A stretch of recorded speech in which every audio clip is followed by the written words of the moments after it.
Yes, people, welcome back to the Magpie Channel TV. Welcome to sunny St James's Park. Hopefully it'll be like this tomorrow. This time tomorrow, 3 p.m, there'll be thousands, tens of thousands of people climbing these steps up into the ground and then being stuck at a turnstile for absolute ages and missing the first 10-20 minutes. If the start of the season's been anything to go by with this new e-ticket system, my God, that was a nightmare. Again against Man City. Wow, a lot of people are coming in 10-15 minutes late. They'll be glad that they missed that and didn't miss the first 10 minutes of the second half, but hopefully sooner or later we'll sort out this ticketing system so people get the hang of it, can get in, because it has been a nightmare so far. But not here to whinge, not here to talk about that. We are here to talk about the Burnley game. Please do drop a subscribe on the Magpie Channel TV if you haven't already. Give this one a thumbs up if you enjoy it, and let me know your score predictions in the comments below. And tell you what, if you only want some free scran, if you want a free match of the tray, which includes burgers, fries, pints, head over to our Instagram and have a look at us with our collaboration with Meat Stack on the Big Market, where you can predict the score and the goal scorer.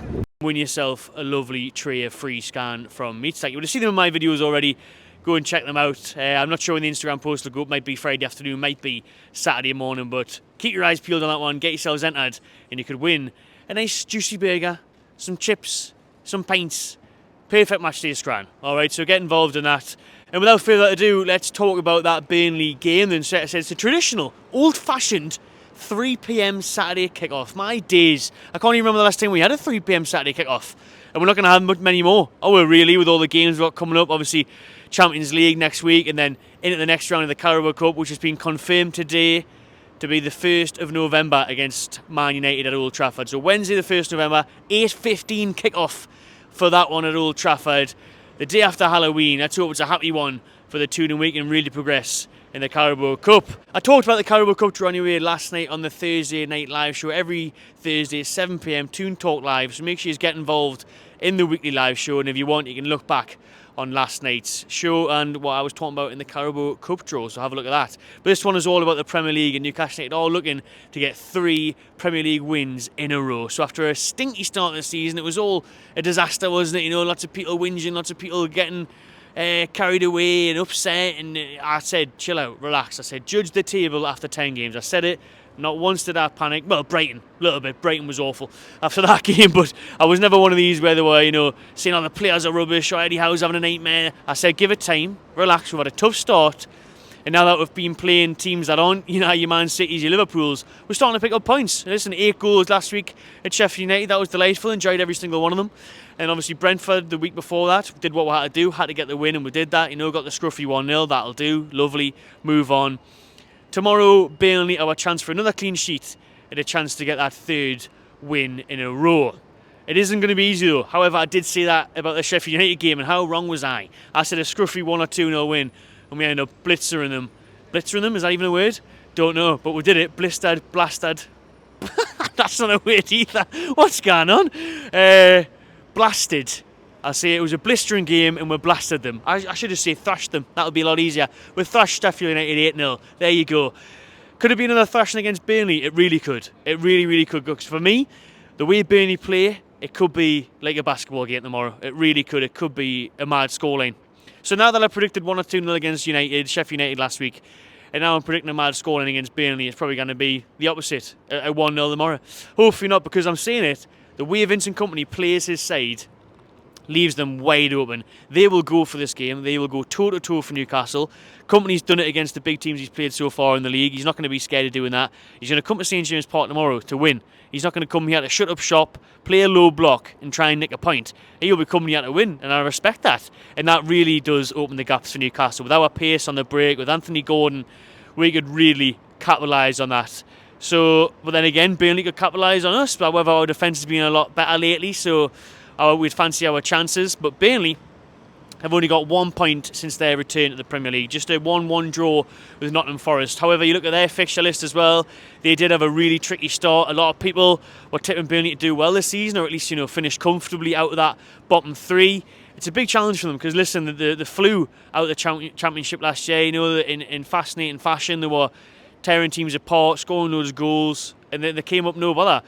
Premier League as a whole different level, though. It really is. You know, that jump is extreme from Championship to Premiership. It really is. You know, once they get their first win, it'll give them that confidence and the players, the belief in the dressing room, and then they could easily kick on. Again, the wind. Why is it always windy now in Newcastle? That tripod's wobbling. Hopefully it's not too bad for you lot. And the mic is good quality, because we need to start renaming Newcastle the Windy City. Yeah, Newcastle, Chicago down or something. What's going on? Every time I come to this stadium. At least it's sunny though. At least no doubt it'll be raining tomorrow. It always seems to rain on match days. But I tell you what, tomorrow it's all about us. You can think, oh, Burnley's going to be wide open, or Burnley will do this. What's Newcastle going to do? How tired are we going to be? That's the problem, you know what I mean? And with one eye on PSG, I'm sure, next week in the Champions League, that's the thing as well we've got to take into account. The players are going to be shattered after that fantastic performance against Man City in the Carabao Cup just a couple of days ago now. So it's a big ask. And listen, Eddie Howe has mentioned some big names that have got knocks and that are going to take some late calls whether they will be playing against the Clarets on Saturday, 3 o'clock, because your Callum Wilson didn't even make the bench the other night against Man City. He's got a knock. He's going to be a late test. Eddie Howe has continuously said about managing his workload. Hopefully he'll be okay. Sven Botman, who again wasn't in the matchday squad against Man City, hopefully he'll be okay. Isak, who went off, hopefully he'll be okay. So there's knocks there, there's niggles around the squad. And Eddie Howe was asked in the press conference as well, listen, if Isak and Wilson aren't fit and aren't ready, who's going to be the striker? And we know the answer anyway was Anthony Gordon. You know, he's played there for England during the summer, did a good job. So no doubt Gordon will be the one that slots in down the middle if needed. But I think Wilson will be all right. I think Isak will probably be on the bench as well, I think. But the main games again from Eddie, like he did with Joe Linton. You know what I mean? Joe Linton was meant to be out for a few weeks. He was only out for, 2 weeks max, was it? And he was good the other night. Obviously, again, he's another one though where he's came back, played 90 minutes. Can he do it again? How much can he play? So there's questions to be asked. Will there even be changes? You know, have Dummett and Lascelles done enough to keep their place, especially if Botman's a bit 50-50, if he's touch and go? Can you trust the Lascelles or Dummett? And you'd have to say after the other night against Man City, yes, you can. And I'm not being funny, no disrespect to Burnley, but if you were going to have a game where you were going to rest players or give them that time to come back for the Champions League next week, Burnley, a relegation-threatened side, a team that's just came up, would be that. You know, you would do that. You would say, listen, Lascelles, brilliant the night, do it again, son. But then again, these players that haven't played for so long to come in and play 90 minutes, then 90 minutes again, or start 2 games in the space of a few days, is also a big ask. For me, I think, like I said, Wilson will be all right. I think Isak will be on the bench. I think Botman will probably come back in, to be honest. I think he'll play that Premier League side we've been used to seeing. Middle of the park, there's options to be had there, though. Is Julian going to be ready? Will he keep faith with Anderson, who's done well since coming in? Sean Longstaff, will he come back after playing so well in the games against AC Milan, in the Premier League as well, against Sheffield United and Brentford? Being pivotal there. Sandro Tonali, he needs to get his sharpness up. He was much better second half than he was first half against Man City. So there's dilemmas and there's headaches for Howe. There really is. And a big headache, more of a migraine, actually, is the case of Harvey Barnes. Newcastle's summer signing is now ruled out until 2024. So Barnes is out of action until next year. That is a big, big blow. I really feel for Barnes coming into a new club, getting used to the style of play.